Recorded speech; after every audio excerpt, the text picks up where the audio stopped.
Olá, povo de Deus! Estamos começando a nossa live de 20 horas em ponto.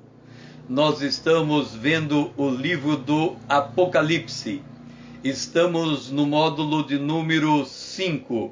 Israel, o povo escolhido de Deus. Aliás, o módulo 6. O primeiro módulo foi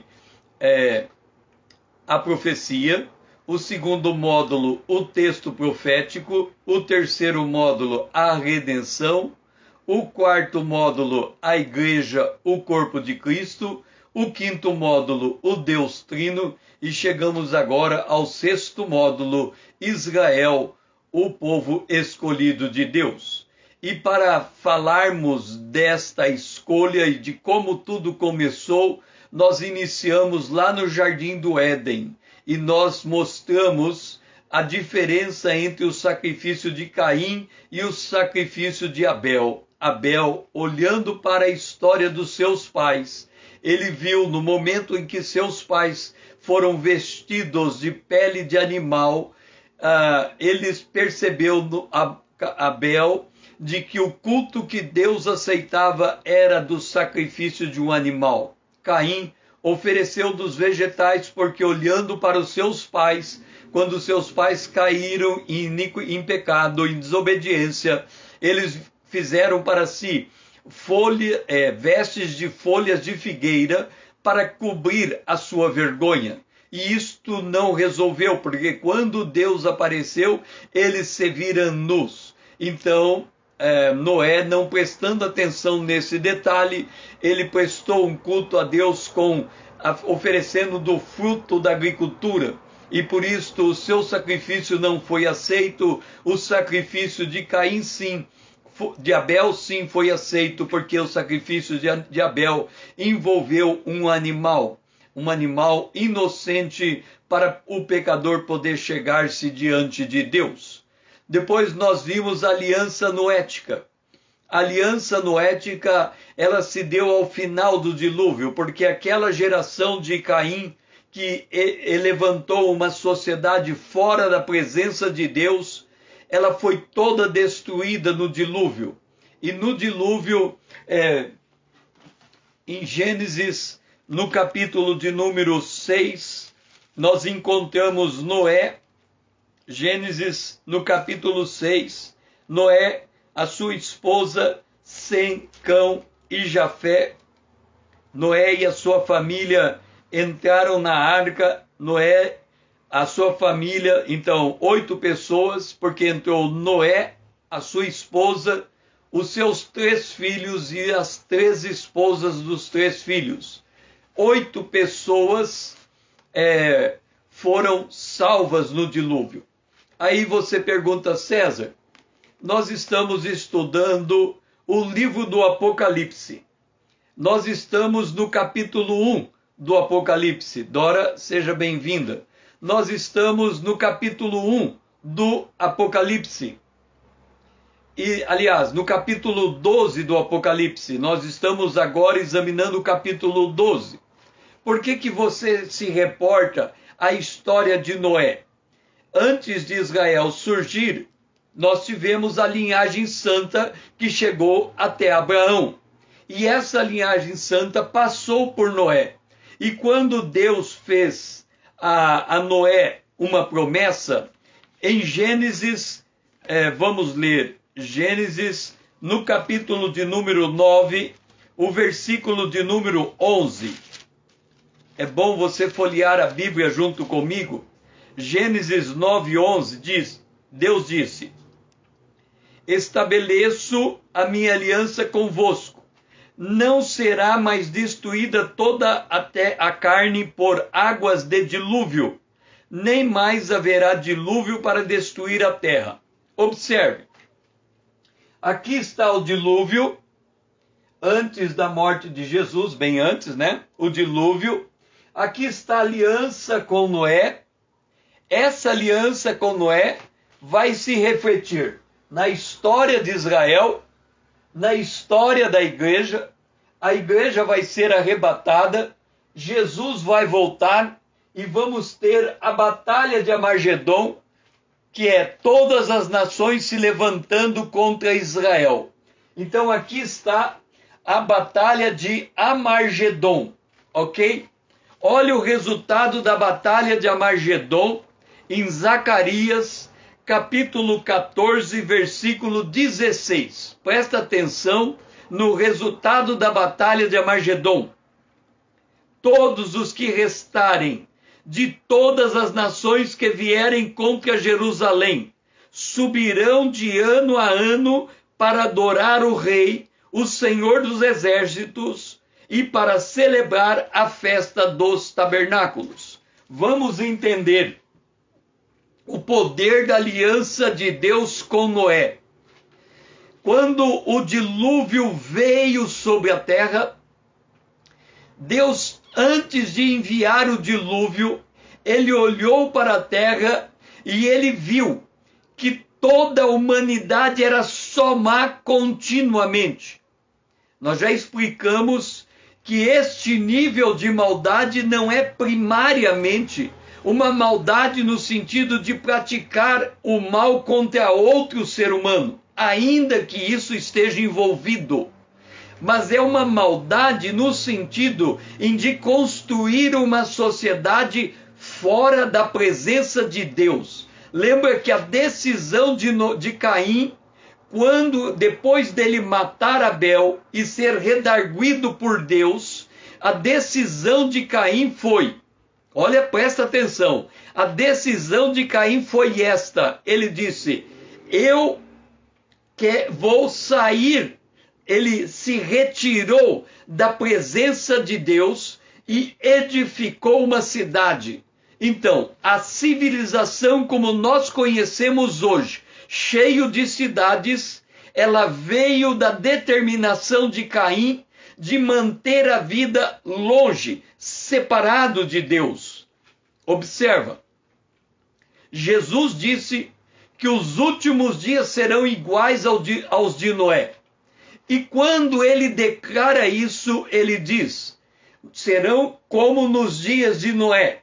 E aí ele fala, porque eles comem, eles bebem, eles compram e eles vendem. O que é isso?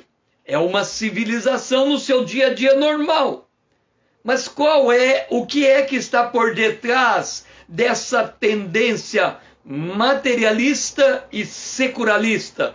Materialista porque ele se preocupa tão somente com esta existência que vai até a morte.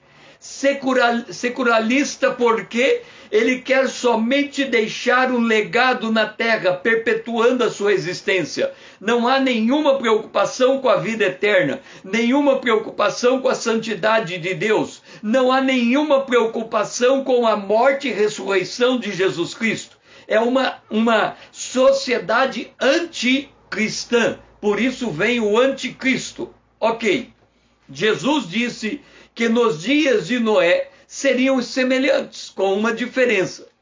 Quando Deus manda as águas do dilúvio sobre o mundo antigo, nenhuma alma má permaneceu viva, todas morreram.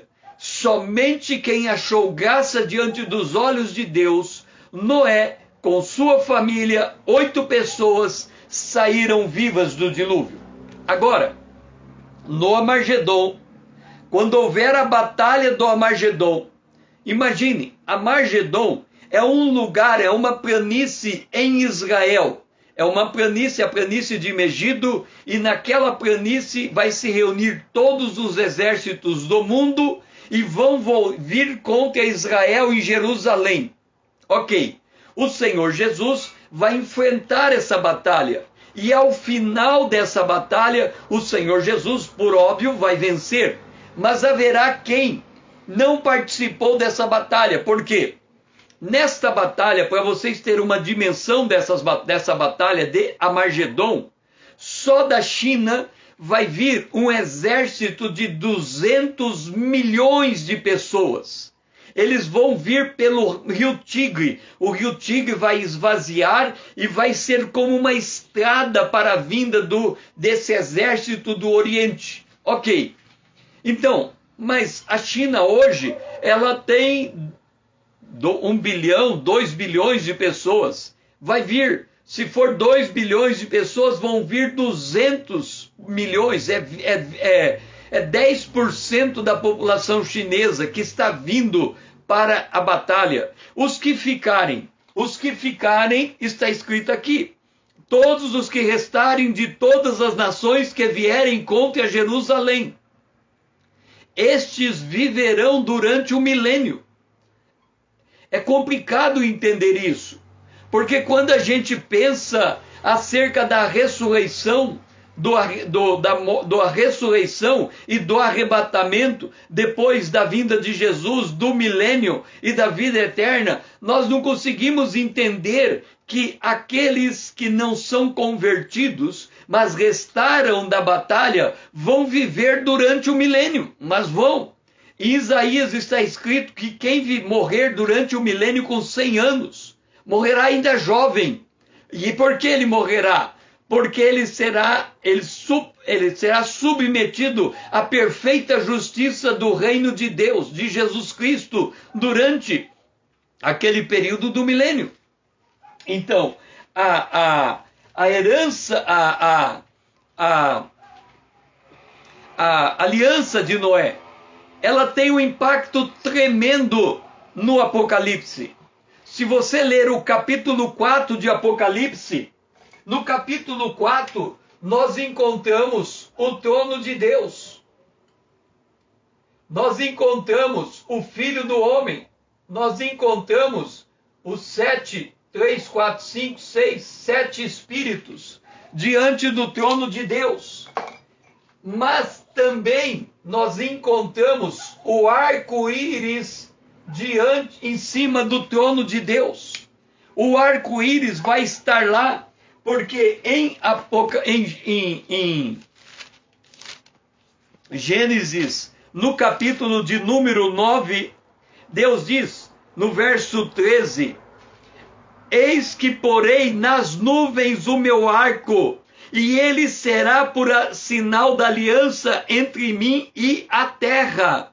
É um sinal de Deus com a humanidade. Então, a aliança de Noé vai permitir, quando vier os juízos do Apocalipse, os selos, as trombetas, as taças e a volta de Jesus na batalha de Armagedon, vai permitir que aqueles das nações que não forem na batalha, mas permanecerem vivos quando Jesus voltar, eles vão viver o milênio. Aí você vai perguntar, César, mas como será depois? Aí é cenas para os próximos capítulos. Um dia vamos chegar lá. Nós estamos no capítulo 1 e no capítulo 12 de Apocalipse. Depois fica só aqui aguçando a curiosidade. Mas nós precisávamos dizer isso porque estamos falando da aliança de Noé e ela tem impacto na batalha de Armagedon, porque lá em cima, no trono de Deus, há um arco-íris e Deus continua se lembrando da aliança que ele fez com toda a terra a partir de Noé. Agora vamos ver o papel profético dos heróis da fé, os eventos e vamos voltar a nosso conceitual do texto profético para entender os eventos proféticos, os eventos retrospectivos, e vamos entender o que significa ponto de inflexão. Na palavra profética, o chamado ponto de inflexão é extremamente importante para nós entendermos o contexto da profecia. Então vamos ao papel profético dos heróis da fé. Note o seguinte, em Hebreus capítulo 11, nós encontramos ali o que chamamos dos heróis da fé, os grandes expoentes do Antigo Testamento, os personagens arrolados no rol dos heróis da fé são os do Antigo Testamento, iniciando por Abel, passando por Abraão, Isaac, Jacó, Davi, dentre outros, todos eles, todos os que estão intimamente ligados aos heróis da fé, eles estão aliançados pelo sangue do Cordeiro, porque Jesus é o Cordeiro de Deus que tira o pecado do mundo. Vamos abrir a Bíblia e vamos lá em Hebreus para entender o que eu estou falando. Hebreus capítulo 11. Por que eu estou citando agora os heróis da fé? Nós já vimos que no capítulo 4 do Apocalipse tem um arco-íris em cima do trono de Deus, e que esse arco-íris está ligado com a aliança de Deus feita com Noé. Antes do dilúvio não chovia, somente o orvalho regava a terra, por isso que antes do dilúvio a alimentação do homem, ordenada por Deus, era feita de vegetais e de árvores frutíferas. Depois do dilúvio começou a chover. Aliás, o próprio dilúvio foi uma chuva. E depois do dilúvio, quando termina a chuva, em muitos momentos, a ciência consegue explicar isso, aparece o arco-íris. E Deus estabelece o arco-íris como sinal da sua promessa. Agora, quando nós voltamos para Hebreus capítulo 11, o primeiro herói da fé é Abel. E Abel, ele ofereceu um sacrifício mais excelente do que Caim. No módulo passado, nós demonstramos por que o sacrifício de Abel era mais excelente. Mas o que estamos colocando agora é que o que uniu todos os homens de Deus que estão arrolados nos heróis da fé era a crença neles, no Cordeiro que estava por vir. Abel creu. Aí você pergunta, César, aonde no Antigo Testamento, antes de Abel nascer, estava a promessa de Deus da vinda do Cordeiro? Gênesis capítulo 3, versículo 15, o proto-evangelho. Da semente da mulher nasceria aquele que pisaria a cabeça da serpente. No entanto, a serpente lhe morderia o calcanhar. Ali estava o mistério da crucificação de Jesus. E depois Jesus ressuscitou, demonstrando que Deus aceitou a sua morte e o ressuscitou, exaltando, e ele voltando a ocupar a sua glória. Então veja, Hebreus capítulo 11, versículo 13. Hebreus capítulo 11, versículo 13. Todos estes, quem estes? Abel, depois de Abel ele fala de Abraão, depois de Abraão ele está falando aqui de Isaac, de Abraão, ele está falando de Abel, Noé e Abraão. Depois desse ele diz, e verso 13, todos estes morreram na fé, sem ter obtido as promessas, vendo-as porém de longe e saudando-as, confessando que eram estrangeiros e peregrinos sobre a terra. Deixe-me explicar uma coisa para você. Quando nós moramos em cidades, grande parte da população mundial, ela habita nas cidades, ok? Entenda, quando nós olhamos a primeira cidade construída pelo homem, e quem o construtor foi Caim. Caim é o homem que matou Abel, ele era um homicida, e ele também era o homem que saiu da presença de Deus para construir uma sociedade ateísta. Ok? A primeira sociedade, a do Jardim do Éden, foi uma sociedade absolutamente ateísta. Elas negavam a Deus, elas não queriam saber de Deus. Ok. Por que eu estou falando isso? Porque os homens antigos, eles sabiam, e aqui Hebreus está dizendo, que na terra eles eram estrangeiros e peregrinos. Eles esperavam uma cidade construída por Deus. Se você notar, quando Deus chama Israel, e Israel é uma nação escolhida por Deus com um pacto em relação à terra, e depois nós vamos ver isso, Deus diz a Israel: eu vou escolher uma cidade, nessa cidade eu vou pôr o meu nome, e nessa cidade eu vou habitar. E nessa cidade vocês vão me cultuar. Essa cidade é Jerusalém. Jerusalém é chamada a cidade do grande rei. E nós, cristãos, por que nós não vamos anualmente para Jerusalém como iam os judeus? Porque nós esperamos uma cidade, e a nossa cidade vem do céu. Chama Nova Jerusalém. Então, Abraão é o pai da fé. Nós estamos ligados a Abraão. E nós também somos estrangeiros e peregrinos na terra. E estamos esperando uma cidade que vem do céu. Assim como eles, nós também temos uma promessa de uma cidade. Hebreus, agora observa por que nós temos a lista dos heróis da fé. Eu quero que você volte para Hebreus, capítulo 6, o versículo 11 e 12. Olha o que está escrito. Hebreus, capítulo 6, o versículo 11 e 12. A gente lê os heróis da fé e fica meio sem entender. Por que essa lista desses homens nesse lugar? O propósito daquela lista está aqui em Hebreus, capítulo 6, versículo 11 e 13.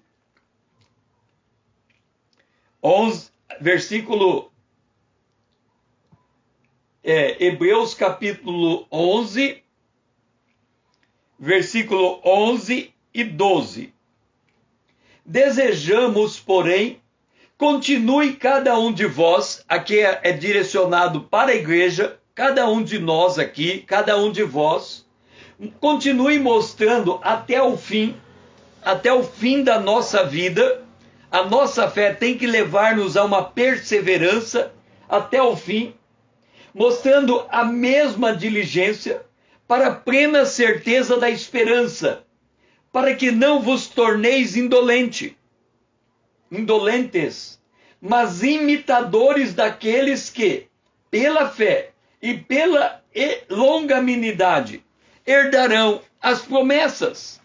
O que o autor aos Hebreus está nos dizendo? Ele diz, olha, está vendo a lista dos heróis da fé em Hebreus capítulo 11? Estes morreram na fé. Estes morreram saudando a promessa.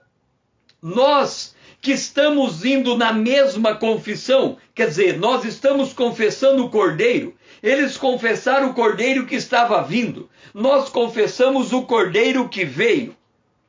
Nós devemos ser imitadores deles, para que pela fé e pela longanimidade herdemos as promessas como eles também herdaram.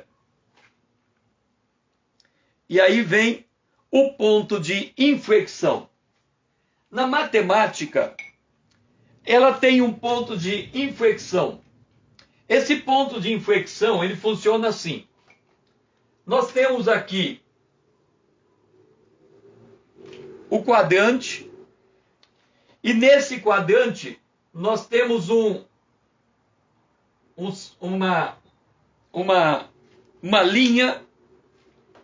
uma linha desse jeito aqui, ó. Uma linha desse jeito. Essa linha é chamada de ponto de inflexão. Eu vou falar a teoria, mas como eu não sou matemático, eu consigo só dizer o que significa a teoria. O ponto de inflexão no cálculo diferencial é o ponto onde a curva troca de sinal negativo para positivo ou vice-versa. O que ele está dizendo? Aqui é sinal negativo, aqui é sinal positivo. Nós temos números negativos e números positivos. Quando este ponto aqui, ó, este ponto aqui é chamado de ponto de inflexão. Por que ele é um ponto de inflexão? É que abaixo daquele ponto o número é negativo. Acima daquele ponto, o número é positivo. É o mesmo número, mas ele muda radicalmente a proposta que ele tem, a carga de valor que ele carrega. Uma coisa é o número positivo, outra coisa é o número negativo, é completamente diferente. Então ali eu tenho um ponto de inflexão que muda radicalmente a realidade dos números. Deixe-me dizer uma coisa para você. A história, ela também tem ponto de inflexão. Quando a história passa por aquele ponto de inflexão, ela muda radicalmente a maneira dela ser. Eu vou dar um exemplo recente para você entender um ponto de inflexão na história. A queda das Torres Gêmeas nos Estados Unidos. Quando as Torres Gêmeas caíram, aquele evento terrorista mudou completamente a forma de lidar com a política mundial. Ela mudou radicalmente. Os protocolos de segurança antes e depois nunca mais foram os mesmos. Aquilo foi um ponto de inflexão. Mudou radicalmente a história recente. Outro ponto de inflexão, esta pandemia que estamos vivendo, ela é um ponto de inflexão, número negativo, número positivo. Quando você cruza o ponto, nunca mais volta ao que era. Isso é um ponto de inflexão. O que mudou? Agora se fala do novo normal. Nunca mais o normal será igual ao normal de antes. É um ponto de mudança. E quando é que nós tivemos um ponto de inflexão? Lá atrás. Nós tivemos um ponto de inflexão no dilúvio. O dilúvio foi um ponto de inflexão. Um ponto de inflexão. Ele mudou radicalmente a história da humanidade. Antes do dilúvio, a pessoa podia viver quase 1000 anos. Depois do dilúvio, em Noé cai para 120 anos. Em Moisés, quando Moisés escreve o Salmo 90, ele já está falando de 80 anos, de 70 anos. Esta pandemia, ela fez cair a média mundial da idade. Isso é um ponto de inflexão. A história antes do dilúvio podia comer somente ervas verdes e árvores frutíferas. O vegetariano, nesse ponto, está certo. O corpo humano é constitutivamente preparado para se alimentar de vegetais. Mas depois do dilúvio, depois do ponto de inflexão, Deus liberou a carne como alimento para a humanidade. Isso mudou radicalmente. Então, nós temos outro ponto de inflexão. Outro ponto de inflexão é Israel. Quando Deus escolhe Israel como nação, outro ponto de inflexão. A partir do momento que Deus escolheu no Antigo Testamento a nação de Israel, o mundo passou a ser visto aos olhos de Deus como sendo formado por Israel e os gentios. Judeus e gentios. Quem são gentios? Todos os povos que não são judeus. Quem são judeus? Os povos descendentes de Abraão, Isaque e Jacó. Então percebe a diferença? É um ponto de inflexão. Outro ponto de inflexão na história, a crucificação de Jesus. Foi outro ponto de inflexão na história. Antes a história era conhecida como judeus e gentios. Depois que a igreja surge, a história agora é dividida entre igreja, crente e descrente. É um ponto de inflexão. A maneira de nós nos relacionarmos com Deus muda radicalmente, porque agora é igreja, crentes e descrentes. Quando vier o arrebatamento, teremos outro ponto de inflexão. O arrebatamento vai mudar radicalmente a história da terra. Quando Jesus voltar, vamos ter outro ponto de inflexão. E quando entrarmos na eternidade, vamos ter outro ponto de inflexão. Eu quero chamar a sua atenção para isso. Porque quando nós desenvolvemos uma cosmovisão bíblica, nós temos que estar atento aos marcos da história, aos pontos de inflexão da história. Quando os cientistas dizem que não há como provar o dilúvio, não há como chegar, nem sequer encontre a Arca de Noé. A Arca de Noé está perdida, ela parou no Monte de Ararat, eles estão buscando ver se encontram a Arca de Noé e não acham. O fato é que do ponto de vista humano, a resposta do homem não é olhar ponto de inflexão. Olha a resposta do homem dada em 2 Pedro, o capítulo 3. 2 Pedro, o capítulo 3. Veja como o homem lê a história. Ele lê a história assim: onde está a promessa da sua vinda? Porque desde que os pais dormiram, todas as coisas permanecem como desde o princípio da criação. Quantas pessoas hoje, a pandemia está aí, e as pessoas querem viver como? Como se não tivesse pandemia. Elas não fazem o distanciamento social, elas não usam máscara, elas se reúnem nos bares durante a noite. Muitos pastores fazem culto nas suas igrejas, ignorando que a aglomeração social, ela é um fator de propagação de vírus. Isso a gente aprende nos bancos escolares, que o pior tipo de praga é o vírus, porque ele contamina de um para o outro. Há pessoas que são resistentes e outras não. Mas as pessoas não querem enxergar mudanças, elas querem viver como se tudo fosse a mesma coisa. Então nós que estamos desenvolvendo uma consciência profética, nós temos que entender os pontos de inflexão na história, porque quando Deus intervém, quando Deus determina que uma coisa mudou, aquilo mudou. Aí você vem dizer: César, mas o que mudou? No dilúvio mudou. Antes podia comer vegetais, agora pode comer vegetais e carne. Isso mudou. Então nós temos que entender os pontos de inflexões na história.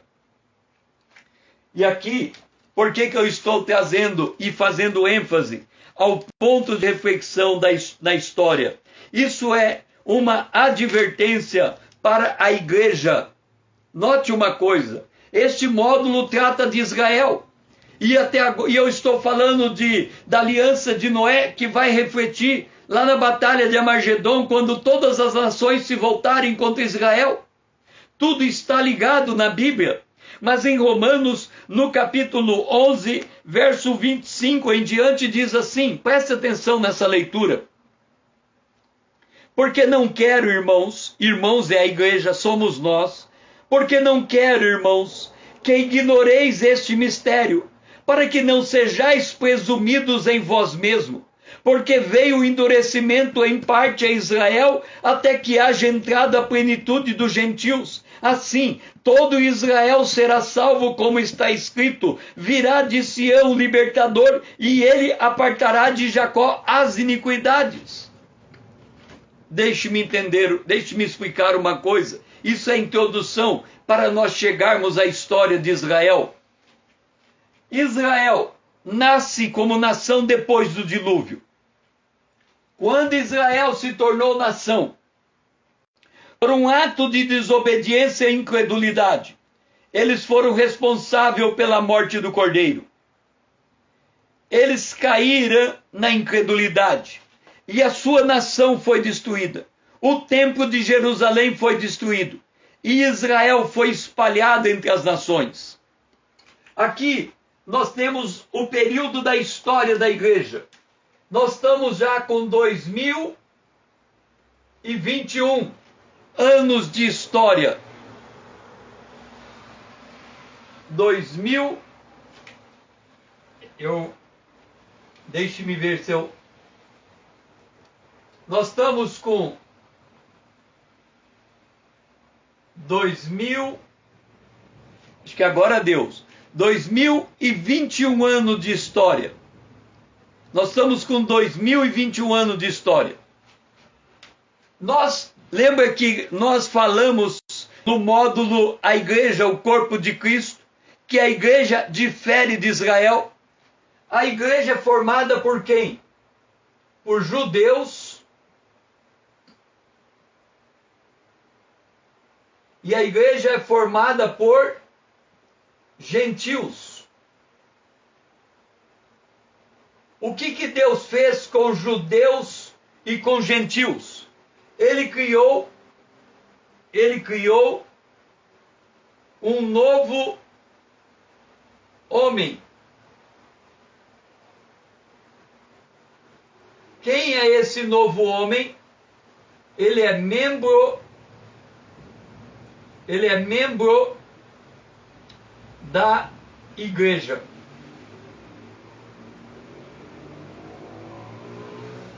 O que nós estamos dizendo?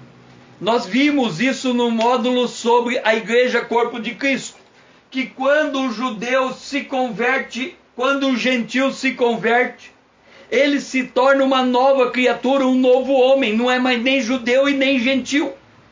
Ele é membro da igreja corpo de Cristo. Mudou a natureza, inflexão, um ponto da inflexão da história, mudou a natureza. Então judeu e gentil na igreja, é membro da igreja. Mas Israel, o texto diz, o texto que terminamos de ler, Deus endureceu o coração de Israel para trazer a igreja, e depois Israel vai voltar a ser salvo. Deus endureceu o coração de Israel para trazer a igreja, mas depois Israel será salvo. Por isso que a carta aos Romanos, no capítulo 11, Deus diz, pela incredulidade Israel foi quebrado. Aí ele faz uma advertência: considere, igreja, a bondade e a severidade de Deus, para com os que caíram, para com Israel, a severidade de Deus, porque eles caíram na incredulidade, eles foram espalhados entre as nações, e se algum judeu ouviu a palavra de Deus, ele creu e passou a fazer parte da igreja. Israel ficou esparramado entre as nações. Aí Deus diz: se nele permaneceres, de outra sorte tu também serás cortado. A igreja está sendo cortada na ressurreição e no arrebatamento. Ela vai ser cortada.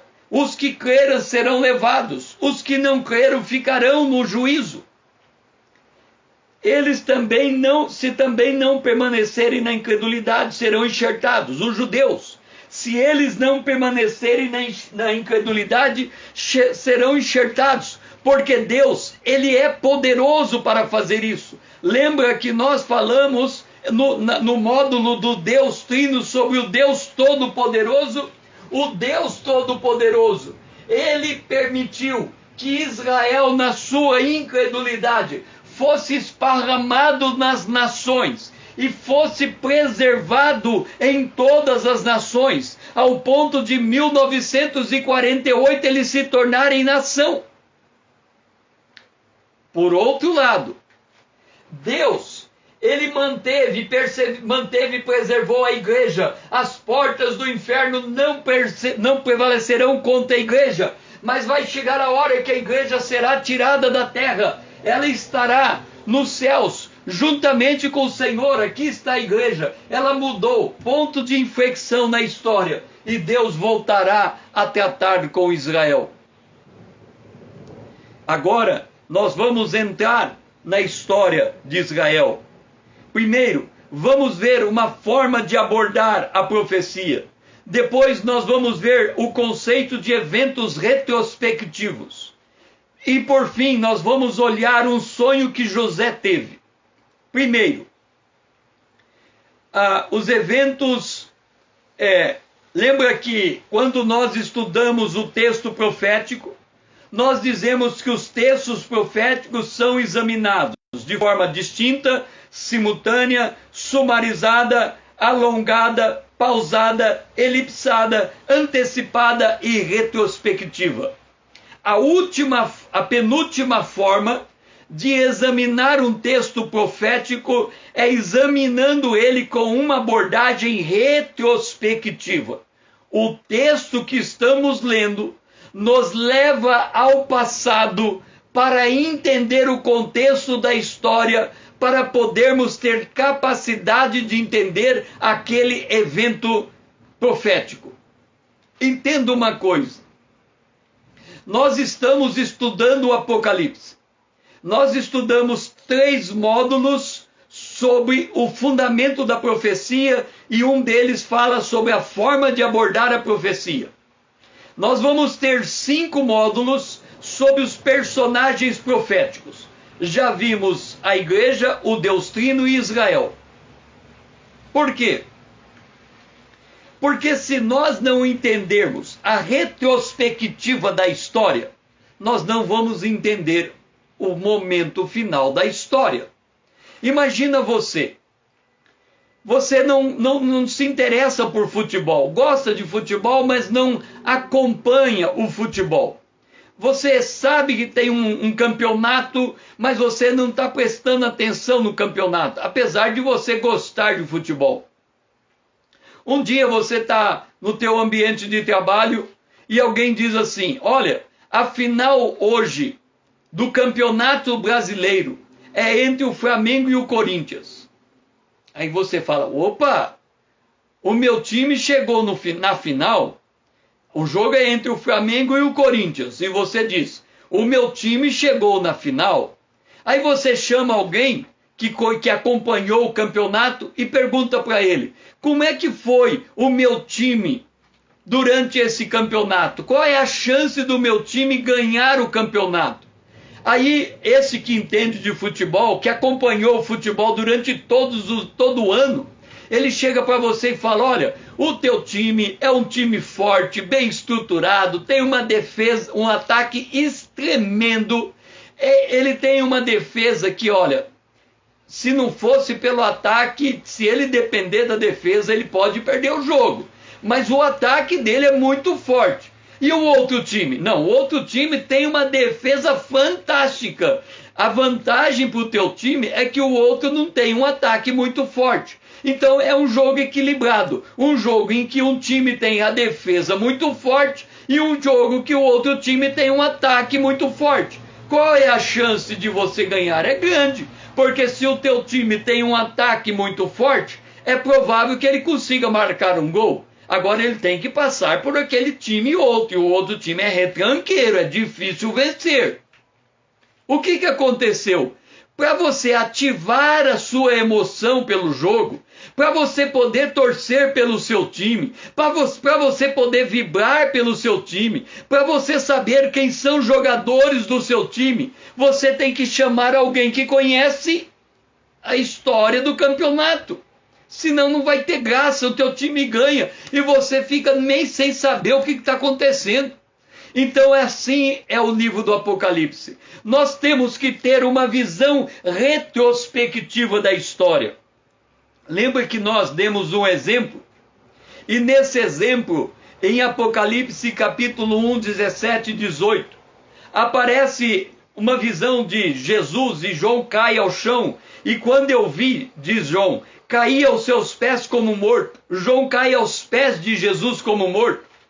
E ele, Jesus, põe a mão sobre a destra de João e diz assim: João, não tenha medo. Eu sou o primeiro, eu sou o último, eu fui morto, mas eis que eu estou vivo para todo sempre, amém. E eu tenho as chaves da morte e do inferno.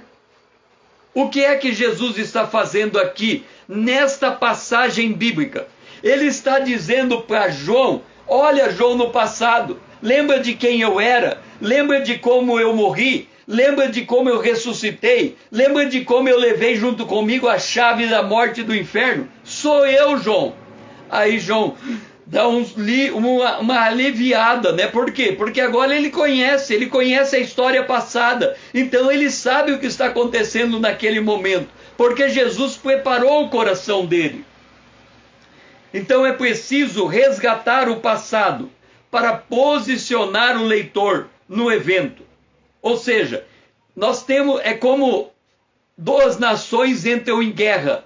Aí o repórter fala, olha, a nação A entrou em guerra contra a nação B. Aí você fala, por que eles estão em guerra? Aí o repórter vai contar a história de tudo o que aconteceu até chegar naquele dia que começou a guerra. Assim também nós, para estudarmos o Apocalipse com propriedade, nós temos que voltar ao passado, resgatar a memória do que aconteceu no passado, para que a gente entenda o que está acontecendo agora. Olha só, no passado, José teve um sonho. O sonho está registrado em Gênesis, capítulo 37, versículo 9. José conta o sonho aos seus irmãos, e ele diz assim, eu sonhei que também o sol, a lua e as 11 estrelas se inclinavam para mim. O sol, a lua e as 11 estrelas se inclinavam para mim. Quantos irmãos José tinham? 11. Com ele 12. 11 irmãos. Quem era o sol? O pai de José, Jacó. Quem era a lua? A mãe de José, Raquel, a mãe de José. E quem eram os 12? Os 12 irmãos e meio-irmãos de Jacó, de José. Eles se inclinariam diante de José. Aí você diz, César, por que você está contando a história de José? Em Gênesis 42, verso 6, vem cumprir essa palavra. José era governador naquela terra, era ele quem vendia a todos os povos. E os irmãos de José vieram e se prostraram perante ele. Os irmãos de José não sabiam que ele era José, mas cumpriu a profecia. Eles se inclinaram diante de José. Lembra que Deus é o Todo-Poderoso. O que significa ser Deus o Todo-Poderoso? Nós vimos isso no módulo do Deus Trino. Deus é todo-poderoso porque ele articula a história para que cada um dos seus propósitos nas interações entre os seres humanos resulte na glória de Deus. Então José, em Gênesis 46, verso 29, então José aprontou o seu carro, subiu ao encontro de Israel, seu pai, a Gósen, apressou-se, lançou-lhe o pescoço e chorou assim longo tempo. Assim veio seu pai, veio sua mãe, e eles tiveram com José, ou seja, inclinaram, a profecia se cumpriu. Tudo isso nós estamos falando, porque nós vamos ler agora Apocalipse capítulo 12, o versículo 1 e 2, que é a base do nosso texto e que vai dar entendimento aos eventos retrospectivos para nós entendermos o que está acontecendo no Apocalipse. Então nós vamos ver a mulher vestida de sol, a aliança abraâmica e seus termos, e a aliança palestínica e os seus termos.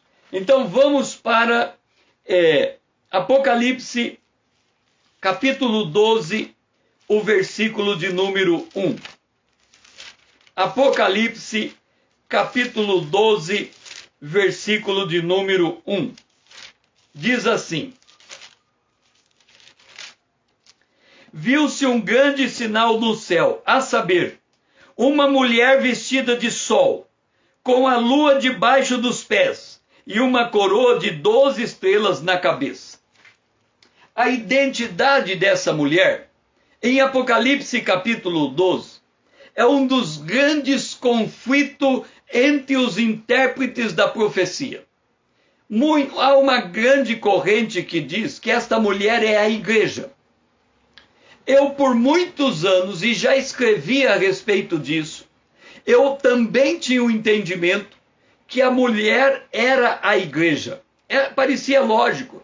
Aqui está uma mulher vestida de glória, ela tem um filho, ela gera esse filho e esse filho é arrebatado. Então a gente olhava para a mulher e dizia, essa mulher é a igreja, porque ela teve um filho e o filho foi arrebatado. Jesus não foi arrebatado, Jesus foi elevado. Quem vai ser arrebatado é a igreja no final dos tempos, quando Jesus voltar. Então esta mulher é a história da igreja.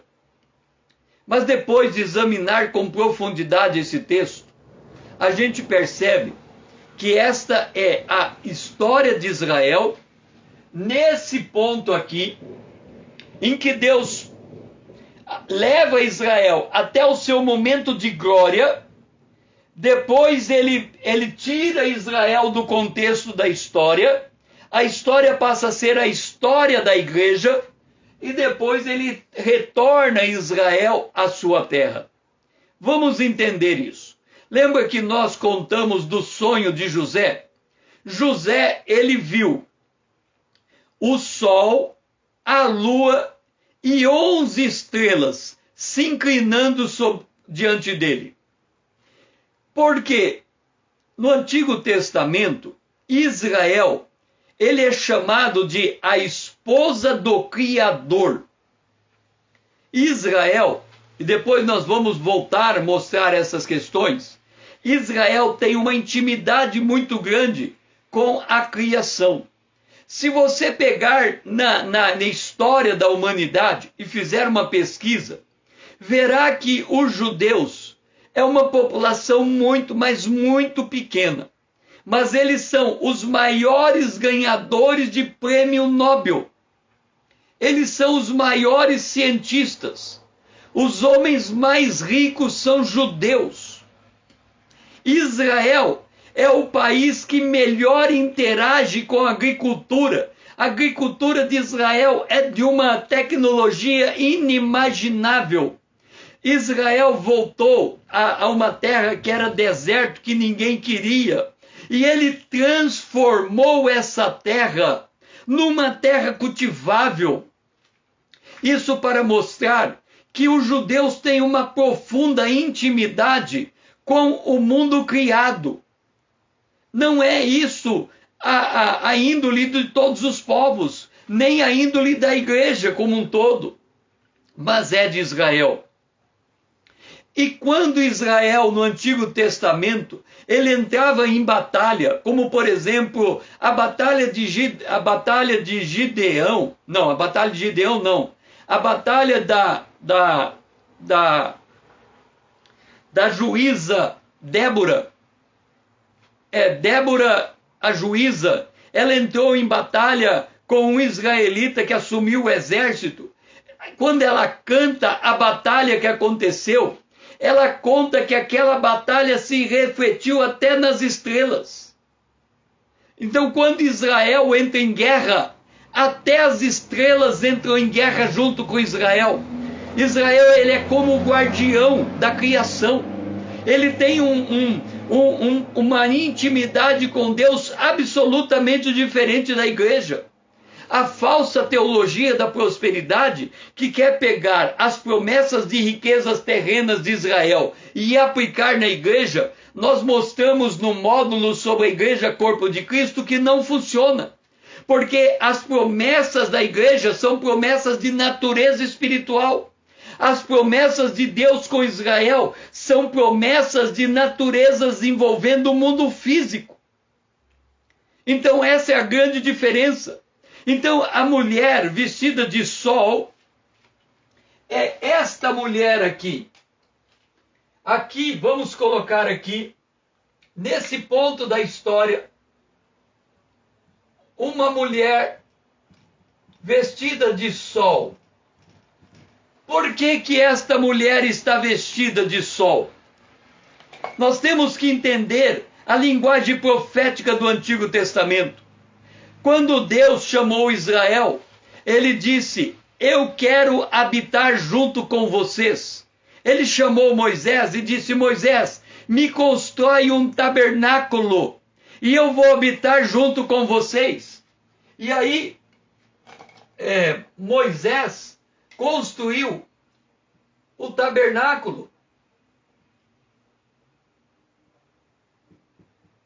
Esse tabernáculo tinha esse lugar que era o Santo dos Santos. Deus disse que quando esse tabernáculo fosse construído, Deus falaria a Israel no Santo dos Santos. Depois veio Salomão e construiu um modelo, um tabernáculo no mesmo modelo, em Jerusalém, porque Deus disse que ele ia escolher uma cidade onde ele colocaria o nome dele. E ele construiu em Jerusalém. Aí aconteceu de que os judeus se rebelaram contra desobedecer a Deus, foram incrédulos. Deus enviou a Babilônia, e a Babilônia destruiu o templo de Israel. Todas as riquezas do templo foram levadas para a Babilônia. Os vasos de ouro, tudo, toda a riqueza, não sobrou nada em Jerusalém. Eles levaram tudo para a Babilônia. Passados 70 anos, Deus enviou Israel de volta na liderança de Esdras, de Neemias, para reconstruir o templo de Jerusalém, para reconstruir os muros de Jerusalém. Aí Deus chama o profeta Ageu, e o profeta Ageu entrega uma palavra profética falando o seguinte: há um homem lá, na época de Esdras e Neemias, chamado Zorobabel. Este homem era o mestre de obra na construção do templo. Este homem era de idade avançada, porque ele saiu de Israel, ele foi para a Babilônia e ele voltou. Então ele tinha mais de 70 anos. Deus disse que enquanto ele estivesse vivo, o templo seria reconstruído, os muros de Jerusalém seriam reconstruídos, porque não é por força nem por violência, mas é pelo meu espírito, diz o Senhor. E aí, Deus manda um profeta entregar uma palavra e diz assim: vocês estão reclamando de construir o templo de Jerusalém, porque não tem a riqueza que tinha na época de Salomão. Pois eu quero dizer, agora a glória do segundo templo será maior do que a primeira. Por que a mulher estava vestida de glória? Lembra de Jesus em Mateus capítulo 17? Ele se transfigurou, o seu rosto brilhou como o sol, e as suas roupas ficaram brancas como a mais pura neve. Naquele momento, reflete o estado, a condição de Israel. Israel vestido de glória. Israel vestido como o sol, com a lua debaixo dos pés, no apogeu da sua vitalidade, preste a dar luz ao filho varão que há de reger a terra, que era Jesus Cristo. Por isto, lembra dos textos reflexivos? Quando nós lemos o jogo, vamos assistir o final do campeonato, alguém nos conta a história do campeonato até a hora daquele jogo. Quando nós entramos em Apocalipse capítulo 12, versículo 1, é a mesma coisa, de contar a história desde Israel até chegar àquela hora do Apocalipse. Contar a história de Israel, como que Israel assumiu uma posição gloriosa, como que Israel deu luz, a mulher vestida de sol deu luz ao filho varão, o nascimento de Jesus, contar a história do nascimento de Jesus e contar os eventos que aconteceram depois daquele período. Então, Apocalipse capítulo 12, o versículo de número 1, resgata a história de Israel para nós entendermos o contexto do capítulo 12. Nós não vamos entrar no detalhamento da profecia do capítulo 12 agora. Nós vamos chegar lá algum dia daqui para frente. Mas nós vamos voltar atrás e entender a história de Israel, as alianças de Deus com Abraão, com a terra da Palestina e a aliança de Deus com Davi, porque isto é o pano de fundo de tudo que vai acontecer depois do arrebatamento da igreja. Com isso, nós estamos encerrando esta live de hoje. Foi muito bom ter você aqui junto comigo. Eu espero podermos voltar amanhã às 20 horas em ponto, se o Senhor assim nos permitir, na terceira parte desse módulo Israel, o povo escolhido de Deus. Eu chamo e convido você, venha fazer parte dos meus seguidores no Instagram. Vamos tornar essa conta relevante para que esta palavra profética possa alcançar muitos.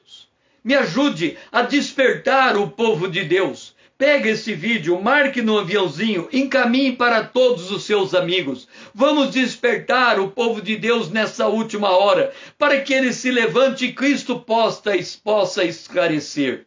Nós estamos buscando dar todo o pano de fundo do Apocalipse, para que você seja habilitado nesse livro, como quem maneja bem a palavra da verdade. Porque quando nós entendemos com propriedade a palavra de Deus, nós somos transformados pelo poder de Deus na imagem de Cristo, nos preparando para o arrebatamento da igreja.